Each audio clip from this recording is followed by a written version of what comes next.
ಎಲ್ಲರಿಗೂ ನಮಸ್ಕಾರ. ಇವತ್ತು ಅಂಗನವಾಡಿ ನೌಕರರ ಸಂಘಟನೆ ಜಿಲ್ಲಾ ಸಮಿತಿಯಿಂದ ಡಿ.ಸಿ ಆಫೀಸ್ ಮುಂದೆ ಹೋರಾಟ ಮಾಡ್ತಾಯಿದ್ದೀವಿ. ಕಾರಣ ಏನಂತಂದರೆ, ಅರಸೀಕೆರೆ ಶಿಶು ಅಭಿವೃದ್ಧಿ ಯೋಜನಾಧಿಕಾರಿಗಳಂತ ಶಂಕರಮೂರ್ತಿಯವರು ಇಲಾಖೆ ಒಳಗಿನ ಭ್ರಷ್ಟಾಚಾರ ಮತ್ತು ಹೆಣ್ಣುಮಕ್ಕಳ ಮೇಲಿನ ದೌರ್ಜನ್ಯದ ಭಾಗವಾಗಿ ಇವತ್ತು ನಾವು ಕಳೆದ ತಿಂಗಳು ಉಪನಿರ್ದೇಶಕರಿಗೆ ಮನವಿಗಳನ್ನ ಕೊಟ್ಟಿದ್ವಿ. ಏನೆಲ್ಲ ಸಮಸ್ಯೆಗಳಿದೆ ಅದನ್ನು ಪಟ್ಟಿ ಮಾಡಿ ಮನವಿ ಕೊಟ್ಟಿದ್ವಿ. ಆದರೆ 20 ದಿನ ಆಯಿತು, ಇದುವರೆಗೂ ಏನೂ ಕ್ರಮ ತಗೊಳ್ಳಿಲ್ಲ, ಅವ್ರ ಮೇಲೆ ಏನು ವಜನೂ ಆಗಲಿಲ್ಲ. ಹಾಗಾಗಿ ನಾವು ಇವತ್ತು ಇಲ್ಲಿ ಹೋರಾಟ ಮಾಡ್ತಾಯಿದ್ದೀವಿ. ಆ ಒಳಗಡೆ ಏನು ಅವರ ವಿಚಾರಗಳು ಅಂತಂದರೆ, ಇವತ್ತು ಗರ್ಭಿಣಿ ಬಾಣಂತಿಯರಿಗೆ ಮೊಟ್ಟೆ ಹಣ, ತರಕಾರಿ ಹಣನ ಹಾಕ್ತಾರೆ. ಅದನ್ನು ವರ್ಕರ್ ಅಕೌಂಟಿಗೆ ಹಾಕ್ಬಿಟ್ಟು ಅದನ್ನು ಡ್ರಾ ಮಾಡಿ ಮತ್ತೆ ವಾಪಸ್ ತಗೊಳ್ಳೋ ಅಂಥದ್ದು ಇವರ ಪ್ರವೃತ್ತಿ. ಅದ್ರ ಜೊತೆಗೆ 2 ವರ್ಷದಿಂದ ಹೊಸ ಅಂಗನವಾಡಿಗಳಾಗಿದೆ. ಹೊಸ ಅಂಗನವಾಡಿಗಳಾಗಿ ಅಲ್ಲಿ ಅಂಗನವಾಡಿಗಳನ್ನ ಓಪನ್ ಮಾಡ್ದಲೇ ಯಾರ್ದೋ ಒಂದು ಖಾತೆಗೆ ಹಣ ಹಾಕಿ 2 ವರ್ಷದಿಂದ ಒಂದು ಅಂಗನವಾಡಿ ಕೇಂದ್ರಕ್ಕೆ 6,000 ರೂಪಾಯಿ ಬಾಡಿಗೆ. 2 ವರ್ಷದಿಂದ ಅವರು ಆ ಹಣನ ಅವರೇ ವಾಪಸ್ ಪಡಿತಾ ಇದ್ದಾರೆ. ಮತ್ತು ಹಿಂದೆನೂ ಕೂಡ ನಾನು ಡಿಸೆಂಬರ್ 17ರಲ್ಲಿ ಹೋರಾಟ ಆದಾಗಲೂ ಹೇಳಿದ್ದೆ, ಭಾಗ್ಯಲಕ್ಷ್ಮಿ ಬಾಂಡ್ ಬಂದಿರೋ ಅವ್ರಿಗೆ ಇವತ್ತು ಹಣನ ತೊಗೋತಾ ಇದ್ದಾರೆ ಅಧಿಕಾರಿಗಳು. ಹೆಂಗೆ ಅಂದರೆ, ಅಂಗನವಾಡಿ ಕಾರ್ಯಕರ್ತರಿಗೆ ಹೇಳೋದು 2,000 ರೂಪಾಯಿ ನೀನು ಅವ್ರ ಹತ್ರ ಇಸ್ಕೊಡ್ಬೇಕು ನನಗೆ ಅಂತ. ಆದರೆ ಅವರು ಕೇಳಿದಾಗ ಫಲಾನುಭವಿಗಳು ಪಬ್ಲಿಕ್ ಬಂದು ಅವ್ರ ಹತ್ರ ಗಲಾಟೆ ಮಾಡಿದ್ದಾರೆ.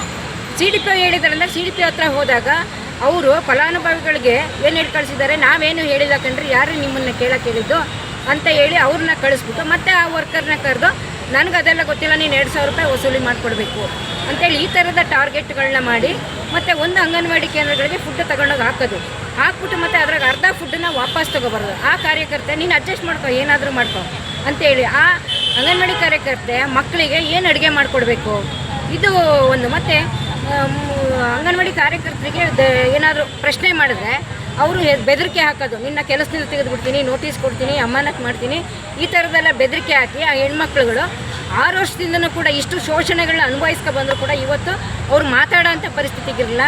ಅವರು ಬೇಸತ್ತು ಇವತ್ತು ಹೊರಗೆ ಬಂದಿದ್ದಾರೆ, ಸಂಘಟನೆಯಿಂದ ಹೊರಗೆ ಬಂದು ನಮ್ಮೊಟ್ಟಿಗೆ ಸೇರ್ಕೊಂಡು ಇವತ್ತು ಭ್ರಷ್ಟಾಚಾರ ಮತ್ತು ಅವ್ರು ಕೊಟ್ಟಿದ್ದರಿಂದ ಮತ್ತು ರಾತ್ರಿ ಹೆಣ್ಮಕ್ಳಿಗೆ ಮೆಸೇಜ್ ಮಾಡೋದು, ಗುಡ್ ಮಾರ್ನಿಂಗ್, ಗುಡ್ ನೈಟು, ಊಟ ಆಯಿತಾ ಅಂತ ಹೇಳಿ ಎಲ್ಲ ಮೆಸೇಜ್ ಮಾಡೋದು. ನೋಡಿ, ಅಂಗನವಾಡಿ ಕಾರ್ಯಕರ್ತರಿಗೆ ಇವತ್ತು ಬೆಳಗ್ಗೆ 9:30 ಹೋದರೆ 5 ಗಂಟೆ ಆದರೂ ಕೆಲಸ ಮುಗಿಯಲ್ಲ, ಅಷ್ಟು ಕೆಲಸದ ಒತ್ತಡದಲ್ಲಿ ಈ ಅಧಿಕಾರಿಗಳಿಗೆ ಏನಿರ್ತದೆ, ಗುಡ್ ನೈಟು, ಊಟ ಆಯಿತಾ, ನಿಮ್ಮ ಮನೆಗೆ ಊಟಕ್ಕೆ ಬರಲ್ಲ, ಊಟ ಹಾಕ್ತೀರಾ, ಇದೆಲ್ಲ ಪ್ರಶ್ನೆ ಕೇಳೋ ಅಂಥದ್ದು ಒಬ್ಬ ಅಧಿಕಾರಿ ಲಕ್ಷಣನ ಇದು?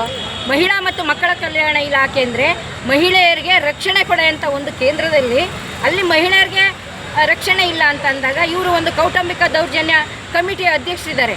ಹೊರಗಡೆ ಯಾರೋ ಕೌಟುಂಬಿಕ ದೌರ್ಜನ್ಯ ಆದಾಗ ಆ ಇಲಾಖೆಗೆ ಬಂದರೆ ಇವರು ನಿಜವಾಗ್ಲೂ ನ್ಯಾಯ ಕೊಡಿಸೋದಿಲ್ಲ. ಮತ್ತು ಅವರು ಕೌಟುಂಬಿಕ ದೌರ್ಜನ್ಯ ಆಗಿ ನ್ಯಾಯ ಕೇಳ್ಕೊಂಡು ಬಂದರೆ ಆ ಹೆಣ್ಮಗಳಿಗೆ ರಾತ್ರಿಯಿಂದನೇ ಮೆಸೇಜ್ ಹೋಗ್ತದೆ, ಬೆಳಗ್ಗೆ ಮತ್ತೆ ಫೋನ್ ಮಾಡ್ತಾರೆ ಅವ್ರಿಗೆ.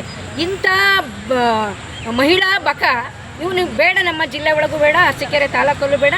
ಮತ್ತು ಅಲ್ಲಿ ಒಂದು ಕಮಿಟಿ ರಚನೆ ಆಗಬೇಕು, ಎನ್ಕ್ವೈರಿ ಆಗಬೇಕು, ಅವನ್ನ ತಕ್ಷಣದಲ್ಲಿ ವಜಾ ಮಾಡಬೇಕು. ಇದಕ್ಕೆ ನಮ್ಮ ಮಹಿಳಾ ಮತ್ತು ಮಕ್ಕಳ ಕಲ್ಯಾಣ ಇಲಾಖೆ ಅಧ್ಯಕ್ಷರಾದಂಥ DC ಅವರಿದ್ದಾರೆ. ಮತ್ತು ಉಪನಿರ್ದೇಶಕರು ಬಂದು ನಮಗೆ ಪರಿಹಾರ ಕೊಡೋವರೆಗೂ ನಾವು ಇಲ್ಲಿಂದ ಎದ್ದೋಗಲ್ಲ ಅಂತ ಈ ಮುಖಾಂತರ ಅವ್ರಿಗೆ ಎಚ್ಚರಿಕೆಯನ್ನು ಕೊಡ್ತೀವಿ. ಹೆಸರು ಪುಷ್ಪ, ಅಂಗನವಾಡಿ ನೌಕರ ಸಂಘದ ಜಿಲ್ಲಾಧ್ಯಕ್ಷ.